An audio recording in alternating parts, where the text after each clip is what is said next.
નમો લોહે સૌહરિહંતાણમ નમો લોહે સૌહૃદાનમ નમો લોહે સૌહાયર્યાન નમો લોહે સૌજયાનમ નમો લોહે સૌતિરાવતી સાવનમ ઓંકારમિંદુ સંયુક્ત નિત્યમ ધ્યાયંતિ યોગિન કામદમોક્ષદો શ્રી ઓંકારાય નમો નમઃ મંગલમ ભગવાનયો મંગલમ કુટુંબોની મંગલમ કુંકુંડાર્યો જૈન્દ્રમો સુમંગલમ નમઃ સમયસ્થાનાય સ્વાનુભૂત્યા ચકાસ્તે ચિત્તવાય ભવાય સર્વમાં નિયમસાર ભગવાન કુંકુંદાચાર્ય રચિત નિયમસાર તથા મુનિવર પદ્મપ્રબલધારી દેવ રચિત તાત્પર્યવૃત્તિ ટીકા એનો સ્વાધ્યાય ચાલે છે.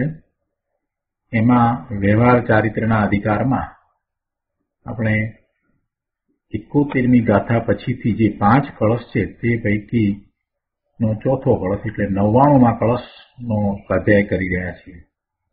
71મી ગાથા પછીથી કળશ 96, 97, 98, 99 અને 100 એમ 5 કળશ મુનિવરે લખ્યા છે. તેમાં 99માં કળશનો સ્વાધ્યાય ચાલે છે.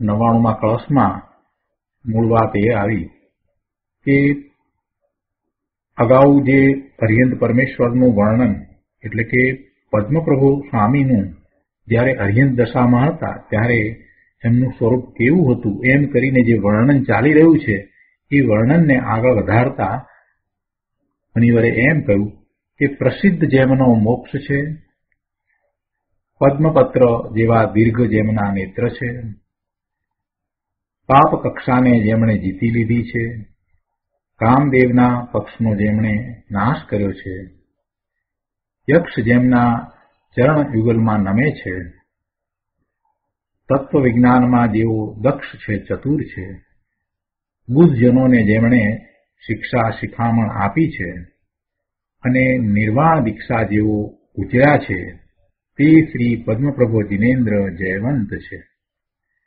આનો વિસ્તાર પૂજ્ય ગુરુદેવ પાસેથી આપણે સમજી રહ્યા છીએ. પ્રવચન રત્ન ચિંતામણી ભાગ 3 એમાં આપણે પાના નંબર 245 ઉપર એ વાત લીધી કે અજ્ઞાનીને દીક્ષા વિશે કેવો વિકલ્પ હોય છે એની વાત આવી. અજ્ઞાનીની માન્યતા એવી છે કે જો 2 ઘડી પણ સાધુપણું આવે ને દીક્ષા લે તો પછી એને સ્વર્ગની પ્રાપ્તિ તો થશે જ ને. અને એનો આપણે વિસ્તાર કર્યો છે ને એમાં જ હવે આગળ વાત લઈએ છીએ. અહીંયા પાના નંબર 245 ઉપર બીજા પેરેગ્રાફમાં ગુરુદેવ કહે છે કે વળી અજ્ઞાની કહે છે કે કોઈ પાપમાં જાય એ કરતા દીક્ષા લે તો થોડાક પુણ્ય તો કરશે. શું માને છે અજ્ઞાની? કે કોઈ પાપમાં જાય એ કરતા દીક્ષા લે તો થોડાક પુણ્ય તો કરશે અને તેથી ગતિ તો સુધરશે. ગતિ શું સુધરે? દેવની ગતિ થાય એટલે ગતિ સુધરી કહેવાય? કઈ ગતિ સારી છે? ચારે ગતિ જે છે એ દુઃખનું જ કારણ છે. પંચમ ગતિ એટલે સિદ્ધ ગતિ છે તે સુખનું કારણ છે. એ સિવાય ક્યાંય આનંદ સુખ શાંતિનો અનુભવ છે જ નહીં. એટલે આ જે માન્યતા છે ને કે સ્વર્ગમાં જાય દેવલોકમાં જાય એટલે એની સારી ગતિ થઈ અથવા તો મનુષ્યની ગતિ થઈ તો સારી ગતિ થઈ, એ માન્યતા જેને હજી સંસારની રુચિ છે ને એની એ માન્યતા છે. સંસારની રુચિ વાળાને હજી એ ગતિ સારી ગતિ એમ લાગે છે. ગતિ સુધરે ક્યાંથી? ગતિ તો ગતિ જ છે. દેવની ગતિની અંદર પણ ઘણો સમય સુધી, ઓછામાં ઓછું આયુષ 10,000 વર્ષનું, ઘણો લાંબો સમય સુધી મિથ્યા દ્રષ્ટિ દેવ પુણ્યને કારણે એને દેવલોકની ગતિ થઈ હોય પણ મિથ્યા દ્રષ્ટિ હોય તો એ શું કરશે? મિથ્યા દ્રષ્ટિ દેવ શું કરે? એને તો ઈર્ષા હોય, તૃષ્ણા હોય અને ઈચ્છા, તૃષ્ણા, આકાંક્ષા એ બધા કષાયો વચ્ચે ઘણો લાંબો સમય ગાળે અને એના ફળ સ્વરૂપે છેવટે તિર્યંતની ગતિ થાય. એટલે દેવગતિ પૂરી થતા મોટાભાગના મિથ્યા દ્રષ્ટિ દેવો તો તિર્યંત જ થાય છે. એમાં ગતિ સુધરી ક્યાંથી? અને બીજી વાત કે આવી દીક્ષા લે કે જેમાં માત્ર સુખ છે અને સુખને કારણે થઈને બંધ પડે છે, તો એમાં એને ઈચ્છા શેની કરી? એમાં ઈચ્છા તો એને સંસારની જ ઈચ્છા કરીને. એને ઈચ્છા શેની કરી? ગતિની ઈચ્છા કરી ને, એટલે એ તો સંસારની જ ઈચ્છા થઈ ને. એમાં ધર્મ ક્યાં આવ્યો? દુઃખની ઈચ્છા કરી, દેખીતા દુઃખની ઈચ્છા કરી. ગુરુદેવ અહીંયા એ વાતને સમજાવે છે કે અજ્ઞાની એમ માને છે કે આ પાપમાં જાય એના કરતા દીક્ષા લે તો થોડાક પુણ્ય તો કરશે અને તેથી ગતિ તો સુધરશે. અહીંયા કહે છે કે જો તું આવું માને અને જાણે છે તો તારા શ્રદ્ધા જ્ઞાન આદિ બધા જ ખોટા છે. આત્મા વિશેની તારી શ્રદ્ધા ખોટી છે, ધર્મ વિશેની તારી શ્રદ્ધા પણ ખોટી છે. દિનેશ્વર ભગવાનની એક પણ વાતને તે સાચી સમજી જ નથી. બધી વાતને તું વિપરીતપણે જ સમજ્યો છે કે તારા શ્રદ્ધા જ્ઞાન આદિ બધા જ ખોટા છે. કેમ કે જે દીક્ષાના ફળમાં તું સ્વર્ગ માગે છે તે સ્વર્ગના કારણમાં તો પુણ્ય છે, એટલે પુણ્યને કારણે એ સ્વર્ગ મળે. તેમજ તને સ્વર્ગની ઈચ્છા છે તો તેનો અર્થ એ થયો કે તને પુણ્યની ઈચ્છા છે, અને પુણ્યની ઈચ્છાવાળો તો મિથ્યા દ્રષ્ટિ છે.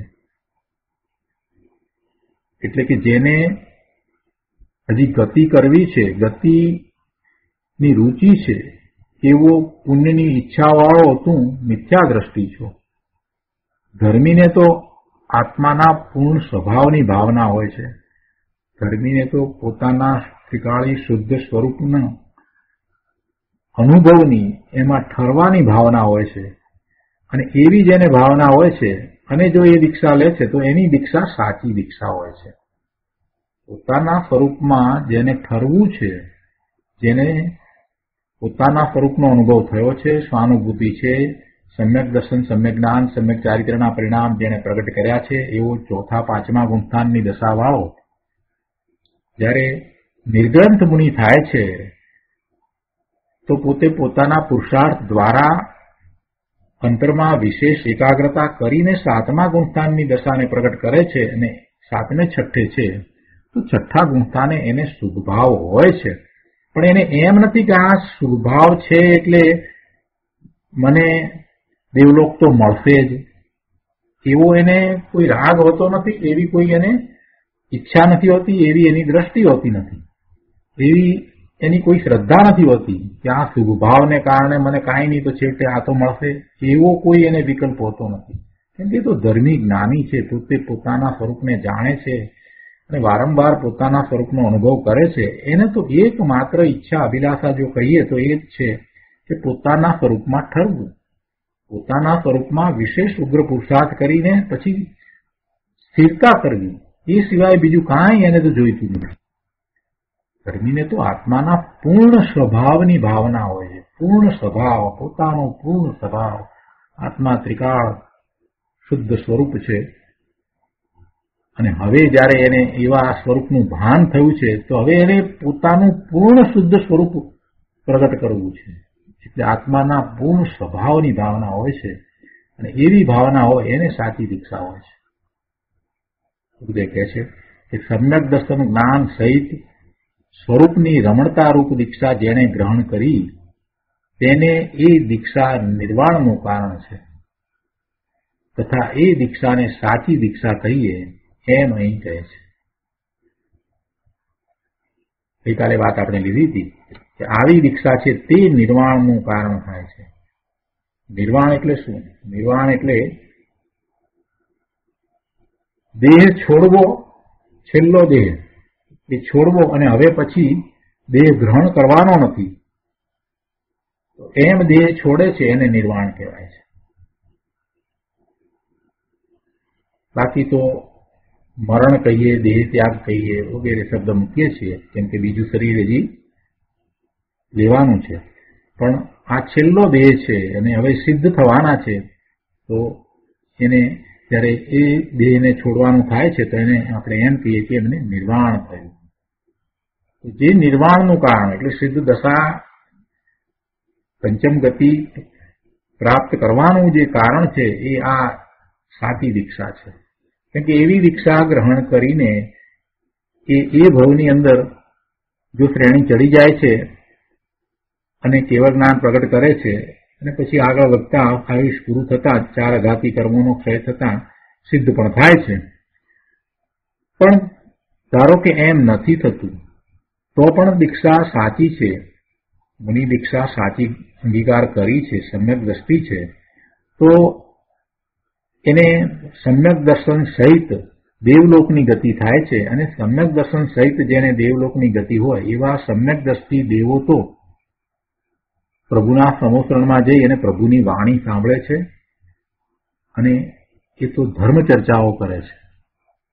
અને જ્યાં એ આયુષ પૂરું થયું એટલે દેવલોકનું આયુષ પૂરું થયું તો પછી નિયમથી એમને મનુષ્યની ગતિ હોય છે અને મનુષ્યની ગતિ હોય છે એટલે તરત જ એ પાછો ચોથા ગુણસ્થાનની દશાને પ્રગટ કરી લે છે અને પાછો પોતાનો પુરુષાર્થ ઉપાડે છે. ફરી પાછા એ મુનિ દીક્ષા ગ્રહણ કરે છે અને 7મે 6ઠે ઝૂલતા મુનિરાજ ફરીથી સ્વરૂપમાં સ્થિરતાનો પુરુષાર્થ કરે છે. અને એ વખતે પણ જો આયુષ પૂરું થઈ જાય અને શ્રેણી નથી ચડી શકતા, શપથ શ્રેણી નથી ચડી શકતા તો ફરી પાછા એ દેવલોકના દેવ થાય છે, સમ્યક દ્રષ્ટિ દેવ થાય છે. અને પછી એના પછીના ભવે મનુષ્ય થઈ અને એ કેવળ જ્ઞાન પ્રગટ કરે છે. એટલે આવું વધુમાં વધુ સમ્યક દર્શન થયા પછીથી 15 ભવ સુધીમાં તો એને કેવળ જ્ઞાન થાય જ છે.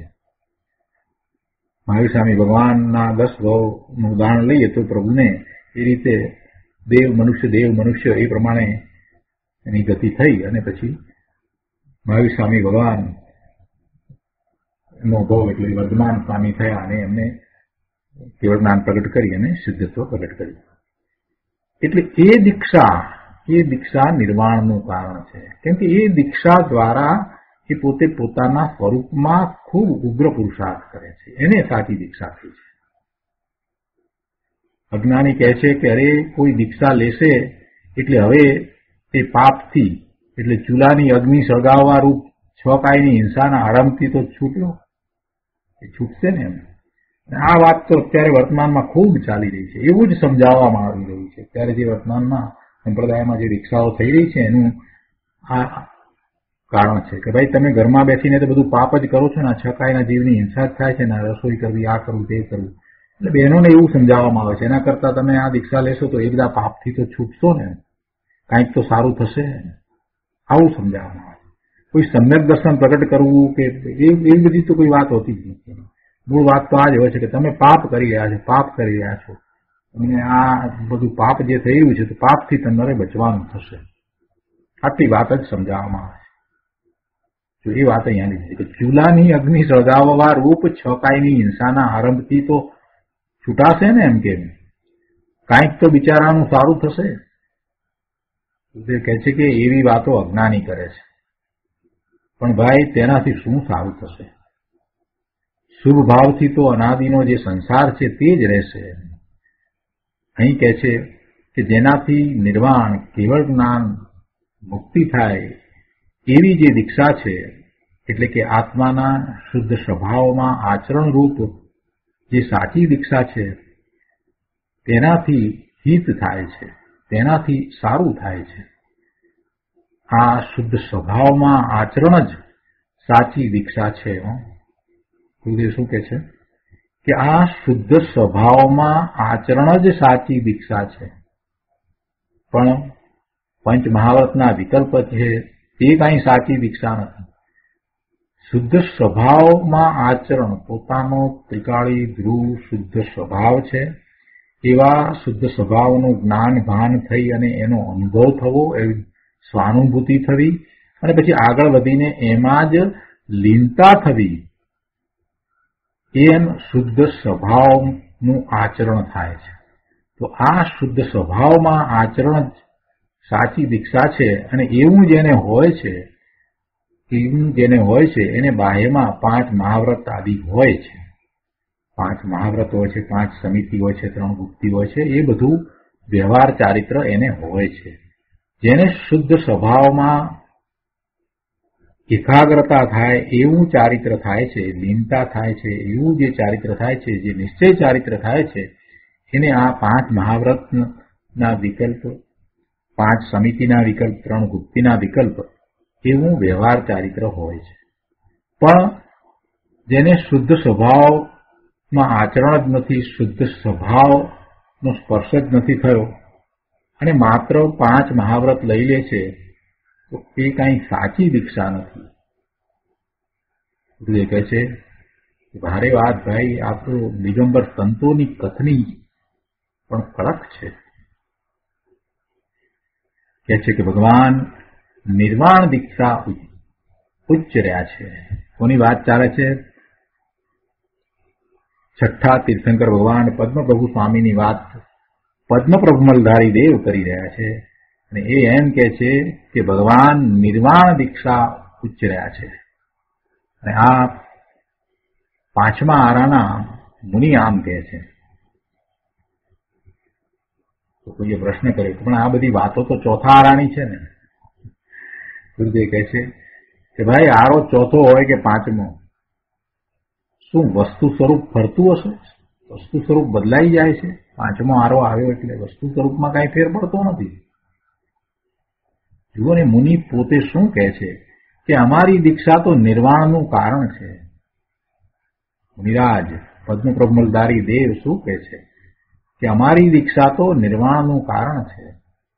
આવી દીક્ષા અમને પ્રાપ્ત થઈ છે તથા ભગવાને પણ આવી જ દીક્ષા ઉચ્ચારી છે, સમજાવી છે. એટલે કે જે દીક્ષા કારણ થઈને મોક્ષ થાય એવી દીક્ષા જ ભગવાને સમજાવી છે. જે દીક્ષા કારણ થઈને મોક્ષ થાય એવી દીક્ષા જ ભગવાને સમજાવી છે. મોક્ષના કારણરૂપ જે દીક્ષા છે તે સાચી દીક્ષા છે અને એ જ દીક્ષાની વાત પ્રભુએ કરી છે. પ્રભુની વાણીમાં, જીનવાણીમાં આ મોક્ષની પ્રાપ્તિ કરાવનારી, નિર્વાણની પ્રાપ્તિ કરાવનારી દીક્ષાની વાત છે. પણ કાંઈ અહીંયા જે રીતે આ લોકો વાત કરે છે એ રીતે વાત નથી. એટલે કે તમે સાધુ થઈ જાઓ, સ્વર્ગ આદિ મળશે માટે તમે દીક્ષા લઈ લો, એવી વાત પ્રભુની વાણીમાં તો આવી નથી. આગળ કહે છે, જુઓ ભગવાને દીક્ષાની શિખામણ આપી છે એમ અહીં કહ્યું છે. તો તે દીક્ષાની શિખામણ એવી છે કે જેનાથી મુક્તિ થાય. દીક્ષાની શિખામણ આવી સમજાવી છે એમ અહીંયા કહે છે. બીજી રીતે કહીએ તો આનંદ સ્વરૂપ ભગવાન આત્માના આશ્રયે દર્શન જ્ઞાન ચારિત્રમય દીક્ષાની નિર્વિકારી નિર્વિકલ્પ પરિણતિ પ્રગટે એ મોક્ષનું કારણ, એ મોક્ષનું કારણ છે એમ ભગવાને સમજાવ્યું છે. પણ તારી દીક્ષાથી તને સ્વર્ગ મળશે અને પછી શેઠાઈ મળશે કે તું પછી એ દીક્ષાને કારણે, પુણ્યને કારણે તું સારી ગતિ પામે, એવી કોઈ વાત પ્રભુની વાણીમાં તો આવી નથી. એવું કાંઈ પ્રભુએ સમજાવ્યું નથી. જીનેશ્વર પરમેશ્વરે એવું કાંઈ નથી સમજાવ્યું. એમની વાણીમાં, જીનવાણીમાં એવી દીક્ષાની વાત આવી નથી. કારણ કે એ સ્વર્ગ આદિ દીક્ષાનું ફળ જ નથી. આ વાત મહત્વની છે.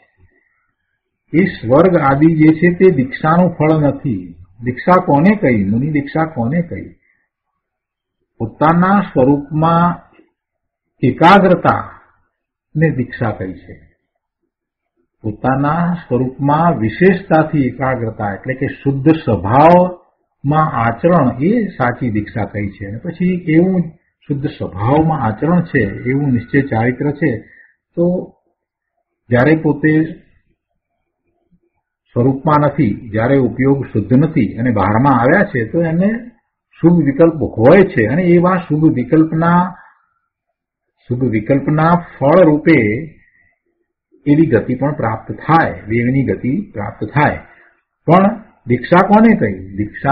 દીક્ષા તો શુદ્ધ ભાવમાં એકાગ્રતા, શુદ્ધ ભાવમાં આચરણ, શુદ્ધ ભાવમાં લીનતા, એને દીક્ષા કહી છે. અને એવી દીક્ષા જે છે એ સ્વર્ગનું કારણ નથી, પણ એ તો નિજરાનું કારણ છે, એ તો શુદ્ધિનું કારણ છે, શુદ્ધિની વૃદ્ધિનું કારણ છે. અને શુદ્ધિની વૃદ્ધિ થતા થતા પૂર્ણપણે શુદ્ધ દશા પ્રગટ થવાનું કારણ છે, એટલે કે મોક્ષનું કારણ છે. એટલે દીક્ષા છે એ કાંઈ સ્વર્ગનું કારણ નથી. ગુરુદેવ કહે છે કે ભાઈ, તારી દીક્ષાથી તને સ્વર્ગ મળશે અને પછી શેઠાઈ મળશે એવું પ્રભુએ સમજાવ્યું નથી. કારણ કે સ્વર્ગ આદિ દીક્ષાનું ફળ જ નથી. દીક્ષાનું ફળ ક્યાંથી હોય? દીક્ષા કોને કહી? દીક્ષા તો એ કહ્યું ને કે આ શુદ્ધ સ્વભાવમાં આચરણ જ સાચી દીક્ષા છે, એમ તો વાત કરી. શુદ્ધ સ્વભાવમાં આચરણ થાય ત્યારે તો સંવરની દશા હોય, ત્યારે તો ઘણી નિજરા થતી હોય, શુદ્ધિની વૃદ્ધિ થતી હોય, એવા પરિણામ થતા હોય. બંધના પરિણામ ત્યારે થતા નથી, અને એને દીક્ષા કહી છે. પછી સાથે રહેલો જે વ્યવહાર એટલે શુભ ભાવ છે, સાથે રહેલો એટલે કે જયારે સ્વરૂપમાંથી ચ્યુત થઈને બહાર આવે છે મુનિ, અને જે શુભ વિકલ્પ છે, તો એ શુભ વિકલ્પો, એ શુભ ભાવ, એના ફળ સ્વરૂપે એને સ્વર્ગની ગતિ થાય. બહુ સરસ રીતે વાત ગુરુદેવે અહીંયા મૂકી છે, જે કે એ સ્વર્ગ આદિ દીક્ષાનું ફળ જ નથી. નિર્વાણ દીક્ષા જેઓ ઉચ્ચર્યા છે એમ કહી અને ભગવાને નિર્વાણનું કારણ એવી દીક્ષાને સમજાવી છે, એમ અહીંયા તો કહેવું છે. જો વર્ણન તો અર્યંત પરમેશ્વરનું ચાલે છે, એમના ગુણનું વર્ણન ચાલે છે, એમના પુણ્યનું પણ સાથે સાથે વર્ણન મુનિવરે કર્યું છે. પણ એમાંથી જે વાત, પ્રયોજનભૂત વાત જે છે એ ગુરુદેવે આપણને સમજાવી છે. આગળ કહે છે કે તે શ્રી પદ્મપ્રભો દિનેન્દ્ર જયવંત છે. ગુરુદેવ એને સમજાવતા કહે છે કે લેવો, અમારા માટે તો કહે છે કે એ પદ્મપ્રભુ જયવંત છે. કોણ કહે છે? મુનિવર કહે છે. જયવંત વર્તે છે એટલે શું? કે અમારા પરિણામ, અમારો વિતરાગ ભાવ કે જે મોક્ષનું કારણ છે તે જયવંત છે. મોક્ષનું કારણ એવી દીક્ષા અમને જયવંત વર્તે છે, અને એના ફળમાં અમને મુક્તિ જ આવશે, એમ પોતે શ્રી પદ્મપ્રભમલધારી દેવ મુનિ કહે છે. ગુરુદેવ કહે છે કે ભાઈ, બ્રહ્મચારી શીતલ પ્રસાદે આ નિયમસારનો અર્થ કર્યો છે ને, તો તેમણે આ શ્લોકના અર્થમાં એમ લખ્યું છે કે जिन्होंने निर्वाण का कारण मुनि दीक्षा का स्वरूप कहा है, શું કહ્યું છે એમણે? કે जिन्होंने निर्वाण का कारण मुनि दीक्षा का स्वरूप कहा है, એ એવા શબ્દો એમને લખ્યા છે અર્થમાં. ગુરુદેવ કહે છે કે નિર્વાણનું એટલે મોક્ષનું કારણ મુનિ દીક્ષા છે, અર્થાત વિતરાગી પરિણતિ છે.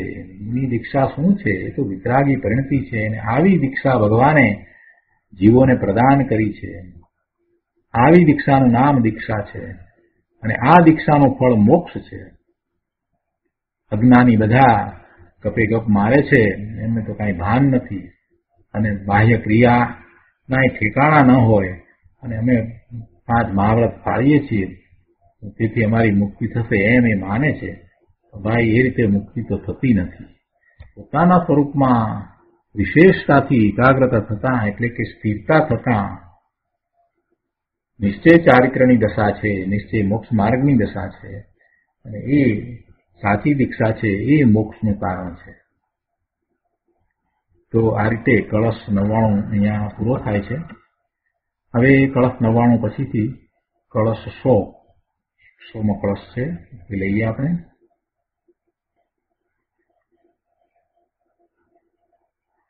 મદન નગ સુરેશ કાંત કાય પ્રદેશ પદવીન તયસ્મીશ પ્રાસ્ત વિનાશ પાશ દૂરધવન હુતાશ કીર્તિ સંપુપિતાશ જયતિ જગત અધીશ ચારુ પદ્મ પ્રવેશ. કળશ 100ના અર્થમાં કહે છે કે કામદેવ રૂપી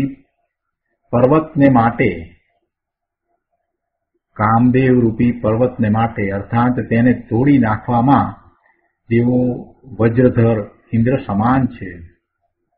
કોની વાત ચાલે છે? હરિયંત પરમેશ્વરની વાત ચાલે છે. હરિયંત પરમેશ્વર કેવા છે એ વાત અત્યારે ચાલે છે. તો એમાં કહે છે કે કામદેવ રૂપી પર્વતને માટે અર્થાત તેને તોડી નાખવામાં જેવો વજ્રધર ઇન્દ્ર સમાન છે. કાંત મનોહર જેમનો કાય પ્રદેશ છે. મુનિવરો જેમના ચરણમાં નમે છે. જેમના પાશનો જેમણે નાશ કર્યો છે.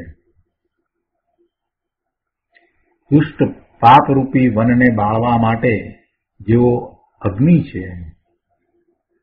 સર્વ દિશાઓમાં જેમની કીર્તિ વ્યાપી ગઈ છે અને જગતના જેઓ અધીશ એટલે નાથ છે તે સુંદર પદ્મપ્રવેશ જયવંત છે. તો એનો અર્થ આપણે પૂજ્ય ગુરુદેવ પાસેથી વિસ્તારપૂર્વક સમજીએ. પ્રવચન રત્ન ચિંતામણી ભાગ 3 પાના નંબર 247 શ્લોક 100 ઉપરનું પ્રવચન. ગુરુદેવ અહીંયા કહે છે કે આ નિયમસારનો વ્યવહાર ચારિત્ર અધિકાર છે.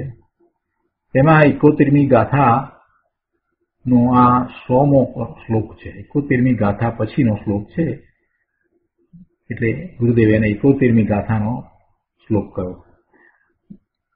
અર્યંત પરમાત્મા કેવા છે તેનું સ્વરૂપ અહીં કહે છે. 71મી ગાથામાં અર્યંત પરમાત્માનું સ્વરૂપ કેવું છે એનું વર્ણન આવ્યું અને એ તો કુંકુંદાચાર્ય ભગવાનની ગાથા હતી અને એના ઉપર ટીકા લખી અને ટીકા પૂર્ણ કરતા મુનિરાજને એવો ભાવ આવ્યો એટલે એમણે પણ 5 કળશ અર્યંત પ્રભુના પરમેશ્વરના સ્વરૂપને વર્ણન કરતા લખી નાખ્યા. એમણે પણ અર્યંત પરમાત્મા કેવા છે તેનું સ્વરૂપ અહીંયા દર્શાવ્યું છે.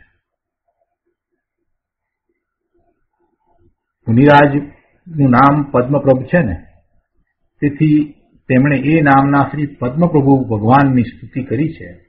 તેમને યાદ કર્યા છે ત્યારે તે અર્યંત દશામાં હતા તે વખતની દશાને યાદ કરી છે અને એ રીતે અર્યંતનું સ્તવન અને સ્તુતિ કરી છે.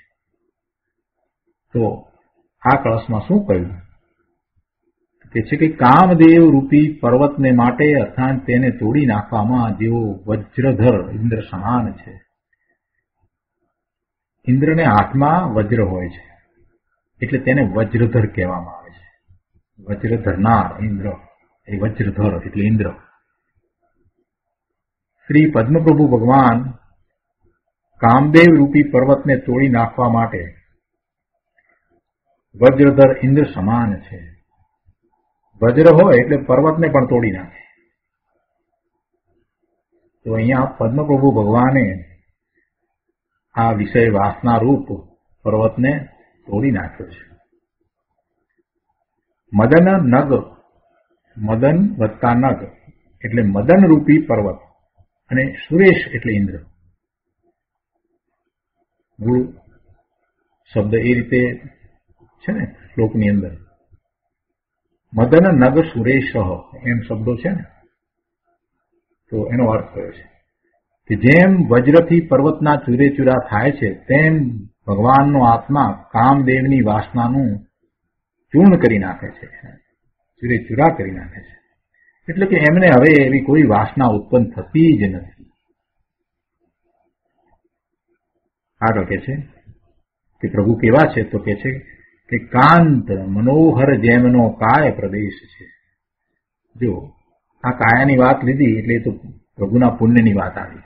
પ્રભુને જે પુણ્ય છે એને કારણે આવી કાયા છે ને, એ બાહ્યની વાત લીધી. ભગવાનનું શરીર મનોહર અર્થાત પરમ ઔદારિક હોય છે. પરમ ઔદારિક શરીર સુંદર હોય છે, મનોહર છે. એટલું જ નહીં, એ સૌથી બળવાન હોય છે અને એ શરીરમાં આહાર હોય અને નિહાર ન હોય જન્મથી જ. અને પછી જયારે કેવળ જ્ઞાન થાય ત્યારે તો આહાર કે નિહાર એટલે કોળિયાનો આહાર પણ નથી, નિહાર પણ નથી. સામાન્ય કેવળીને જન્મથી પરમ ઔદારિક શરીર નથી હોતું, પણ કેવળ જ્ઞાન થાય પછી એમનું શરીર પણ પરમ ઔદારિક થઈ જાય છે. આપણે પ્રભુના 34 અતિશયની વાત તો અગાઉ કરી છે, એટલે એનો વિસ્તાર અત્યારે નથી લેતા. પણ અહીંયા આ વાત આવી કે એ શરીર મનોહર છે, પરમ ઔદારિક હોય છે, તો એ તો બાહ્યની વાત લીધી, એટલે પ્રભુને એવું પુણ્ય હોય છે. પર્યંતના શરીરમાં વ્યાધિ, રોગ કે ક્ષુધા, તૃષા આદિ હોય નહીં. સંપ્રદાયમાં કોઈક જગ્યાએ એવા વર્ણનો આવે કે પ્રભુને પછી આવો રોગ થયો વગેરે વગેરે, પણ એવું હોય નહીં. છદ્મસ્ત અવસ્થામાં પણ ન હોય. તીર્થંકર થાય ત્યારે તો ન હોય, પણ છદ્મસ્ત અવસ્થામાં પણ પ્રભુને, તીર્થંકર ભગવાનને કોઈ વ્યાધિ, રોગ, ક્ષુધા, તૃષા એવું કઈ હોય જ નહીં. પ્રભુનું સુંદર શરીર હોય, એમનું સહનન પણ એવું મજબૂત હોય, વજ્ર શુભ નારાજ સહનન હોય. અહીંયા એ વાત કરી છે કે એમનું શરીર તો સુંદર છે, કાંત એટલે મનોહર છે, એમ કે છે. ભગવાનના આત્મ પ્રદેશો તો નિર્મળ છે, પ્રભુના આત્મ પ્રદેશો તો નિર્મળ છે, પણ એ આત્મ પ્રદેશો, એ આત્મા જે કાયા સાથે રહ્યો છે, એ કાય પ્રદેશ અર્થાત શરીરના પ્રદેશો પણ નિર્મળ છે. કારણ કે પરમ ઔદારિક શરીર છે ને. જોકે દરેક અર્યંતને પરમ ઔદારિક શરીર હોય છે, પરંતુ અહીંયા તો અત્યારે શ્રી પદ્મપ્રભુનું નામ લઈ અને તેમને યાદ કર્યા છે. એમને આવું મનોહર શરીર છે, પરમ ઔદારિક શરીર છે. એ એમના પુણ્યની વાત કરી. એ પછી આગળ કહે છે કે મુનિવરો જેમના ચરણમાં નમે છે. આ પણ એમના પુણ્યની જ વાત કરી છે. પ્રભુને એવા અતિશય હોય છે, મુનિ પણ નમે છે, ઇન્દ્રો પણ નમે છે, દેવો પણ નમે છે. કે જેમને વિતરાગતા પ્રગતિ છે એવા મુનિવરો પણ સર્વજ્ઞ અર્યંત પરમાત્માના ચરણમાં નમે છે. એટલે કે મુનિવરોને પણ તેમની ભક્તિ હોય છે એમ કહે છે. મુનિવરો કહેતા આચાર્ય, ઉપાધ્યાય અને સાધુઓ. આચાર્ય કહ્યું એટલે એમાં ગણધર પણ આવી ગયા. બધા જ જેમને પૂર્ણ વિતરાગતા પ્રગતિ છે એવા અરિહંત પ્રભુના ચરણમાં એ બધા નમે છે. જો આ નમસ્કારની વાત આવી એટલે એક વાતની સ્પષ્ટતા કરીએ કે વંદક ભાવ, વંદનનો ભાવ જે છે એ 6ઠ્ઠા ગુણસ્થાન સુધી હોય. 7મા ગુણસ્થાને એ હોતો નથી. 7મા ગુણસ્થાન અને 7મા ગુણસ્થાનથી ઉપરની દશામાં એવો વંદનનો ભાવ નથી હોતો. કેમ નથી હોતો? કેમ કે પોતે પોતાના સ્વરૂપમાં બિરાજે છે, પોતાના સ્વરૂપને વિશે રહ્યા છે, શુદ્ધ ઉપયોગ છે. ત્યારે કેવળી ભગવાનને, તીર્થંકર ભગવાનને પણ વંદન કરવાનો એવો શુભ વિકલ્પ ઉઠતો જ નથી. એવો શુભ વિકલ્પ ઉઠતો જ નથી. પરંતુ એ મુનિરાજ 7મા ગુણસ્થાને શુદ્ધ ઉપયોગમાં હતા અને હવે બહાર આવ્યા છે, તો શુભ ઉપયોગ છે તે વખતે એમને એવો સ્તુતિનો, વંદનનો ભાવ આવે. પણ જ્યારે ઉપયોગ શુદ્ધ છે, એ 7મા ગુણસ્થાનની દશા છે ત્યારે, અને 7મા ગુણસ્થાનથી ઉપર બધી દશા કે જે સ્વરૂપને વિશે સ્થિરતાની દશા છે, એકાગ્રતાની દશા છે, ત્યારે જો વંદન કરવાનો શુભ વિકલ્પ ઉઠતો જ નથી. પણ અહીંયા આ જે વંદનની વાત કરી છે, તો એ મુનિરાજ, એ ગણધર ભગવાન હોય, આચાર્ય ભગવાન, ઉપાધ્યાય ભગવાન, સાધુ, એ બધા જ્યારે પોતાના સ્વરૂપને વિશે નથી અને બહાર આવ્યા છે, એટલે શુભ ઉપયોગ છે, તો એ વખતે એમને પ્રભુની વાણી સાંભળવાનો, પ્રભુને વંદન કરવાનો, શાસ્ત્રની રચનાનો આ બધો વિકલ્પ હોય છે. એટલે એ પ્રભુના ચરણમાં નમે છે. અને અહીંયા તો પદ્મપ્રભુ મલધારી દેવે પદ્મપ્રભુ સ્વામી જ્યારે અર્યંત દશામાં હતા એ દશાની વાત કરી છે. અત્યારે તો પદ્મપ્રભુ સ્વામી સિદ્ધ દશામાં છે, એટલે એમના ચરણમાં નમવાનો પ્રશ્ન નથી. કેમ કે એ વખતે પ્રભુ અર્યંત દશામાં હતા, તો એમને એ વખતે શરીર હતું, એ વખતે શરીર સાથે હતા. તો એ વાતની પણ સ્પષ્ટતા અગાઉ ગુરુદેવે કરી છે.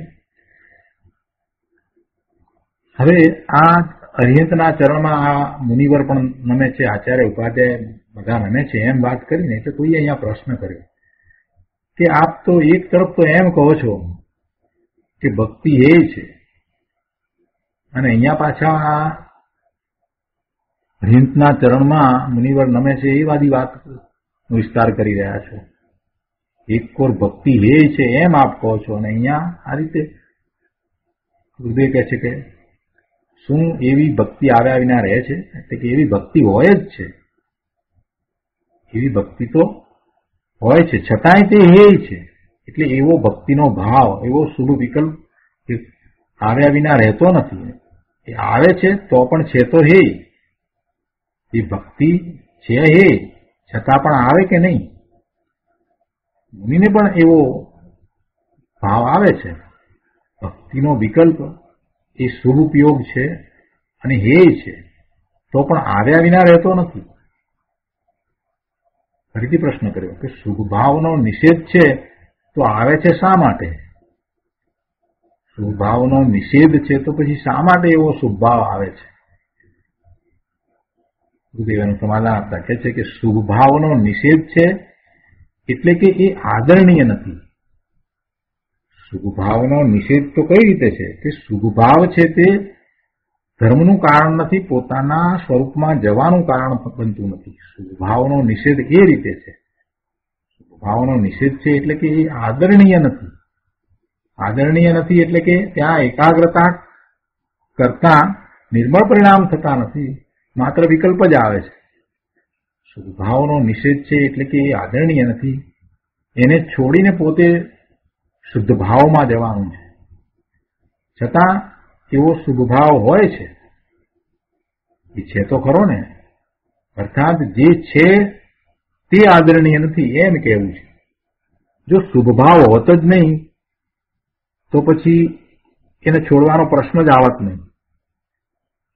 મુનિને અશુભ ભાવ તો હોતો જ નથી, અને મુનિને જો શુભ ભાવ છે તો આપણે એમ કહીએ ને કે મુનિ શુભ ભાવને છોડીને શુદ્ધ ભાવમાં જાય છે. એટલે શુભ ભાવ છે તે મુનિને તો હે છે. એટલે જે છે તે આદરણીય નથી, જે છે તે હે છે. એમ કે છે જે છે તે આદરણીય નથી એમ કેવું છે. માટે શુભ ભાવ હોય જેનો અર્થ કે છે અને આદરણીય નથી. એટલે શુભ ભાવ તો હોય, આવે, શુભ ભાવ આવે તો ખરો, પણ તે આદરણીય નથી એ છે એમ કે છે. ફરીથી પ્રશ્ન કરે પણ શુભ ભાવ એ છે તો શા માટે કરવો? જો આ પ્રશ્ન કરી અને બહુ મોટું કામ એમણે કર્યું છે પ્રશ્ન કરવા વાળાએ. કેમ કે ગુરુદેવે એનું જે સમાધાન આપ્યું છે ને, બહુ વિચારપૂર્વકનું સમાધાન, બહુ સુંદર સમાધાન છે. પ્રશ્ન શું કર્યો કે તો પછી કે શુભ ભાવ એ છે તો શા માટે કરવો? ગુરુદેવ કહે છે કે પણ કરવો શું? એટલે કે તેને કરવો કે ન કરવો એ પ્રશ્ન જ નથી. એ શુભ ભાવ આવ્યા વિના રહેતો જ નથી. ફરીથી 2 વાર વાંચશો એટલે એનો ભાવ સમજાશે. શું કહે છે ગુરુદેવ કે પણ કરવો શું? શુભ ભાવને કરવો, એ કરવો કે ન કરવો એ પ્રશ્ન જ નથી. પ્રભુ, તને સમ્યક દર્શન થયું છે, તને તારા સ્વરૂપનો અનુભવ થયો છે, તને સ્વાનુભૂતિ થઈ છે, તું વારે વારે એવા તારા સ્વરૂપને સ્પર્શે છે, આવી તારી દશા છે. તું આગળ વધ્યો છે, વિશેષતાથી તને એમાં લીનતા પણ થાય છે, એટલે તને એવી ચારિત્રની દશા પણ પ્રગટ થઈ છે. બાહ્યમાં પણ એ પ્રમાણે ચારિત્ર છે. 5મા ગુણસ્થાનની દશા છે, 12 વર્ષદાયી શ્રાવક થયો છે અને વારે વારે સ્વરૂપમાં જાય છે, આવી દશા થઈ છે. અરે એથી પણ તું આગળ વધ્યો છો પ્રભુ, તે મુનિ દીક્ષા લીધી છે. બાહ્યમાં શુદ્ધ દ્રવ્યલિંગ છે, 28 મૂળ ગુણ સહિત નગ્ન દિગંબર શુદ્ધ એવું ચારિત્ર છે, નિર્ગ્રંથ મુનિ દશા છે, અને અંતરમાં પ્રચુર સ્વસંવેદન છે. આવી દશા થઈ છે. અશુભ ભાવ તો હવે આવતોય નથી, શુભ ભાવ તો મુનિને હવે આવતોય નથી. આવી જો તારી દશા થઈ છે તો પણ શુભ ભાવ આવ્યા વિના રહેવાનો છે કેમ કે જયારે તું શુદ્ધ ભાવમાં નથી, સ્વરૂપમાંથી બહાર આવ્યો છે, તો તને કેવો વિકલ્પ હશે? શુભ ભાવ જ આવશે. જે વિકલ્પ હોય એ શુભ જ હોય. એટલે શુભ ભાવ કરવો કે ન કરવો એ તો પ્રશ્ન જ નથી. એટલે ગુરુદેવ કહે છે કે કરવો શું? એ શુભ ભાવ આવ્યા વિના રહેતો જ નથી. જેમની હજી એમ દ્રષ્ટિ છે ને કે આપણે શુભ ભાવ કરવો, શુભ ભાવના ફળ સ્વરૂપે આપણને સારી ગતિ મળે, એવી જેને હજી અંદરમાં થોડી ઘણી પણ રૂચિ પડી છે ને, એમને આમાંથી સમજવાનું છે કે ભાઈ શુભ ભાવ કરવાનો પ્રશ્ન નથી. શુભ ભાવ તો આવે જ, શુભ ભાવ તો આવે જ. તું શુદ્ધનો પુરુષાર્થ કરી રહ્યો ને એમાં શુદ્ધનો ઊંચામાં ઊંચો પુરુષાર્થ હશે, મૂળ દશા થઈ હશે, તોય તને પૂર્ણ દશા નથી થઈ ત્યાં સુધી શુભ ભાવ તો આવવાનો જ છે. શુભ ભાવ કરવો એની ક્યાં અહીંયા વાત જ છે. ખૂબ ગંભીરતાપૂર્વક આ વાતને સમજવાની જરૂર છે. અને એમ થશે તો જ શુદ્ધ ભાવમાં જવાનું મહાત્મ્ય સમજાશે, શુદ્ધ ભાવ તરફની રૂચિ દ્રઢ થશે. શું કહે છે કે પણ કરવો, શું કરવો? કરવાની તો ક્યાં વાત જ છે, તો આવે જ, એ તો હોય જ છે. એને એક ઉદાહરણ દ્વારા સમજીએ કે જો ખેડૂત પોતાના ખેતરમાં ઘઉં વાવે છે, તો ઘઉં વાવે છે તો 100 મણ જો ઘઉં થાય છે તો એની સાથે 1000 મણ ઘાસ તો થાય જ છે. એમાં ઘાસ વાવવાની જરૂર પડતી જ નથી, ઘાસ તો થાય જ છે. 100 મણ ઘઉંની સાથે 1000 મણ ઘાસ તો થાય જ છે.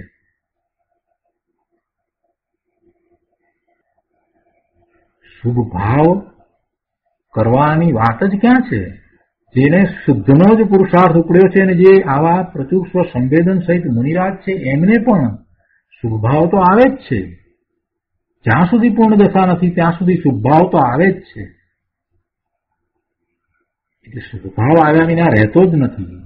તો રૂચિ કોની કરવાની? ઘઉંની કરવી છે કે ઘાસની કરવી છે? રૂચિ શેની કરવી છે? શુદ્ધ ભાવની કરવી છે કે શુભ ભાવની કરવી છે? શુદ્ધ ભાવની તીવ્ર રૂચિ અંદરમાંથી જાગે કે ના, મારે તો મારા સ્વરૂપનો સ્પર્શ કરવો છે, મારા સ્વરૂપમાં રમણતા કરવી છે, મારું ત્રિકાળ શુદ્ધ સ્વરૂપ છે તો એને હું અનુભવું જ, એવા મારા શુદ્ધ સ્વરૂપને હું પર્યાયમાં પ્રગટ કરવું જ, મને એ ભાવે જ થવું છે. હું શુદ્ધ છું તો હું શુદ્ધ ભાવે જ થઈને રહું. આમ વારંવાર એની દ્રઢતા કરી અને એવો પ્રયોગ કરવાનો છે. ભાવ તો આવશે ભાઈ, એની ચિંતા તું છોડ ને. ખેડૂત ક્યારેય એની ચિંતા કરતો નથી કે મારા ઢોરને માટે ઘાસ મળશે કે નહીં મળે. 100 મણ ઘઉં પાકે તો એટલું 1000 મણ ઘાસ થાય જ છે. પણ શાસ્ત્રના અભ્યાસ નહીં, સાચી વાત સમજે નહીં, એટલે શુભની રૂચિ કરવી અને શુભની રૂચિમાં લોકોને ધર્મ સમજાવી દીધો છે. શુભની રૂચિ એ જાણે કે ધર્મ છે એવું અત્યારે તો થઈ ગયું છે. અરે પ્રભુ, તું આ શું કરી રહ્યો છે? તું ઘાસની રૂચિ કરી રહ્યો છે, ઘઉંને છોડીને ઘાસની રૂચિ કરી રહ્યો છે. કે પણ કરવો શું? હા, શું? એ શબ્દની અંદર જે ભાવથી જે ગુરુદેવે વાત મૂકી દીધી, કરવો શું? શુભ ભાવ આવ્યા વિના રહેતો જ નથી. ગુરુદેવ ફરીથી શ્રોતા પ્રશ્ન કરે છે કે તેને શાસ્ત્રમાં હે કહે, અગ્નિ સમાન કહે અને છતાં આવે? ગુરુદેવ કહે છે કે હા, તેને અનેક પ્રકારે કહે. એને અગ્નિ પણ કહે, ગદગદતા અંગારા પણ કહે. તેને શુભ ભાવને એમ કહે, કેમ કે શુભ ભાવ છે તે રાગ છે ને, કસાય છે. રાગ છે એટલે કસાય છે અને એ બંધનું કારણ છે. છતાં મુનિવરોને પણ શુભ ભાવ આવે છે, હોય છે, અને તેને મુનિ જાણે છે. મુનિ એને માત્ર જાણે છે. મુનિ શુભ ભાવને જાણે છે.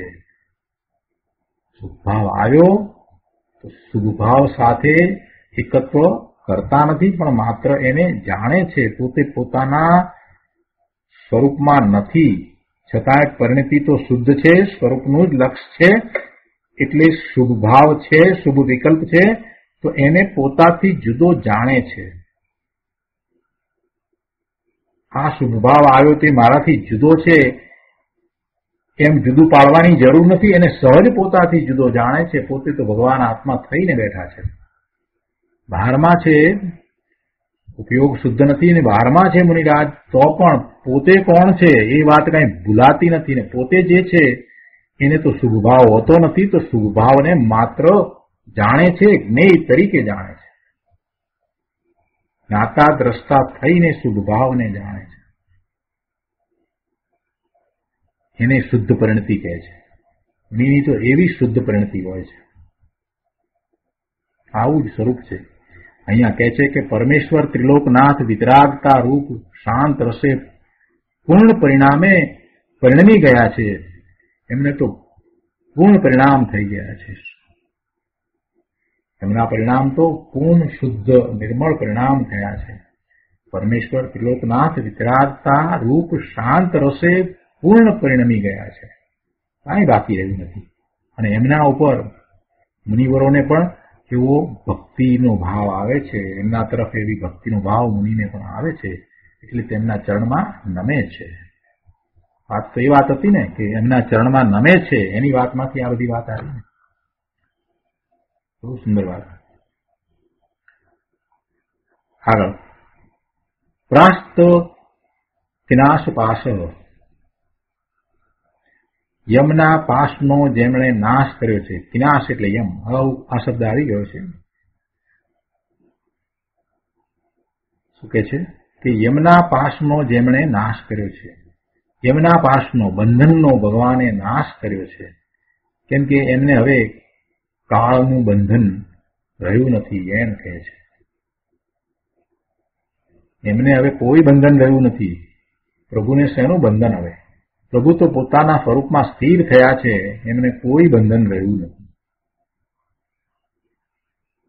4 અઘાતી કર્મ છે, છતાંય એ કેવા છે તો કે એ બળેલી સિંદરી જેવા છે. એનું કાંઈ જોર નથી. એનું કાંઈ જોર નથી. પ્રભુ તો સ્વરૂપમાં ભાવ મોક્ષની દશામાં, આનંદની દશામાં, સુખની દશામાં સ્થિર થઈ ગયા છે. અને કોઈ બંધન રહ્યું નથી.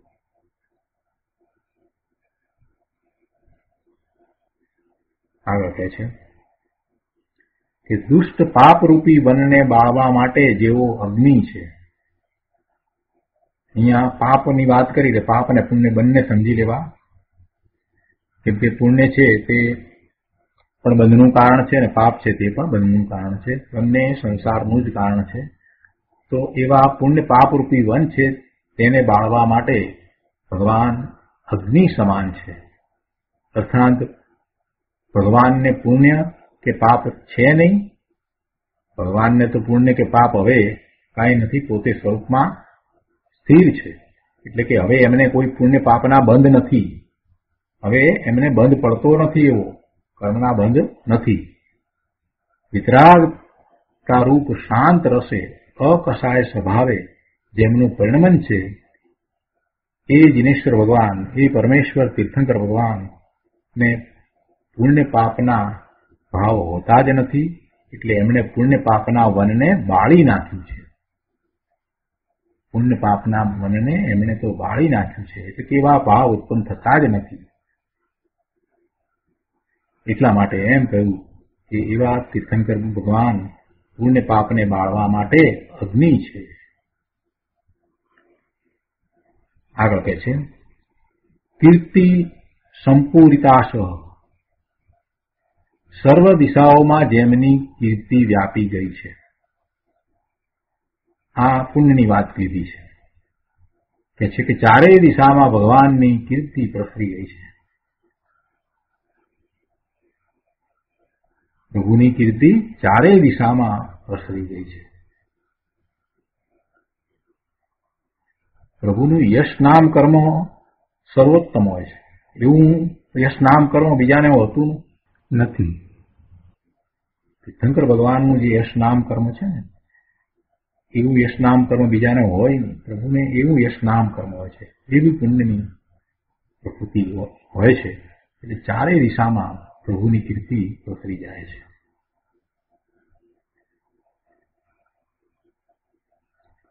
તીર્થંકર અને અરિહંતની ગુણદશા તો પૂર્ણ થઈ ગઈ છે, એટલે કે સર્વગુણ પ્રગટ થઈ ગયા છે, પરંતુ એમની પુણ્ય પ્રકૃતિ પણ એવી છે કે ચારેય દિશામાં, જગતમાં બધે ઇન્દ્રો પણ, દેવો પણ,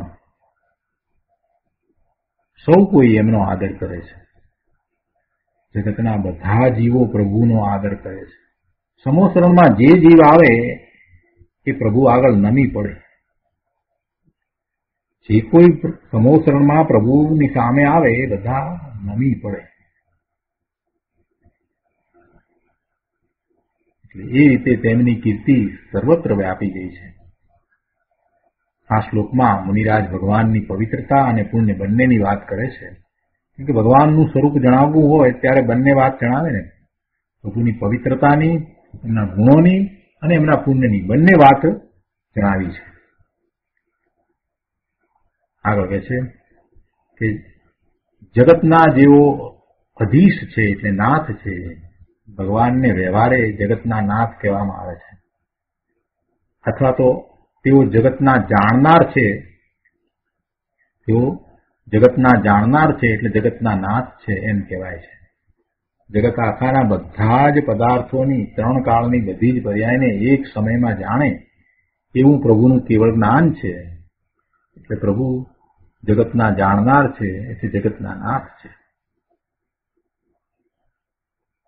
જો જાણે પણ કાંઈ કરે નહીં, એ જ રીતે પ્રભુ સર્વ વિદ્યાઓમાં પારંગત છે, તે છતાંય કોઈનું કાંઈ કરે નહીં, પરનું કાંઈ કરે નહીં.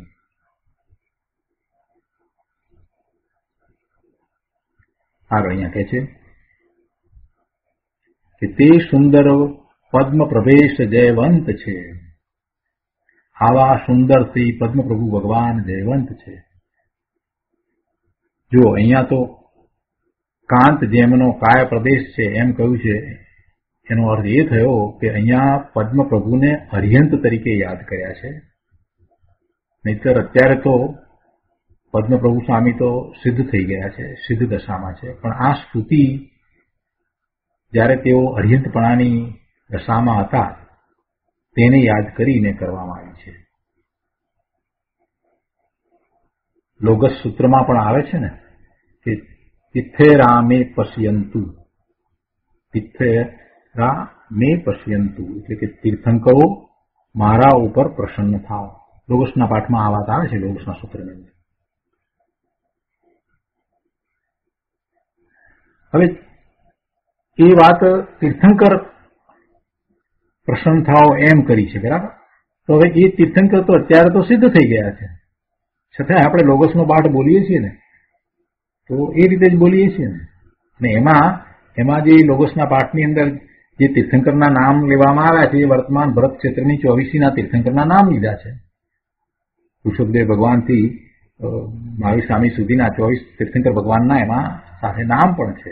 પછી એમાં આ વાત પણ છે કે તિથૈરા મે પશ્યંતુ, એ તીર્થંકરો મારા ઉપર પ્રસન્ન થાવ.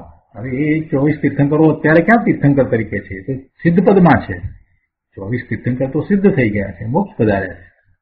ત્યારે તેઓ કાંઈ તીર્થંકરપણે નથી, છતાં પણ ભૂતકાળમાં તેઓ તીર્થંકરપણે હતા ને, તો તેઓની તીર્થંકરપણે હયાતી હતી તેને યાદ કરીને એમને એ રીતે વંદન કરવામાં આવે છે.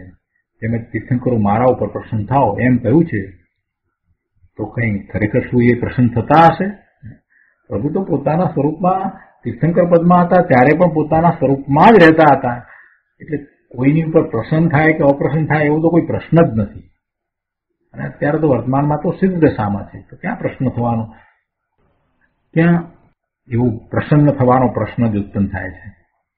રાઈટ? પોતાનો આત્મા પોતાના ઉપર પ્રસન્ન થાય એવી ભાવના છે તો તેને ભગવાન મારા ઉપર પ્રસન્ન થાવ એમ કહેવામાં આવે છે.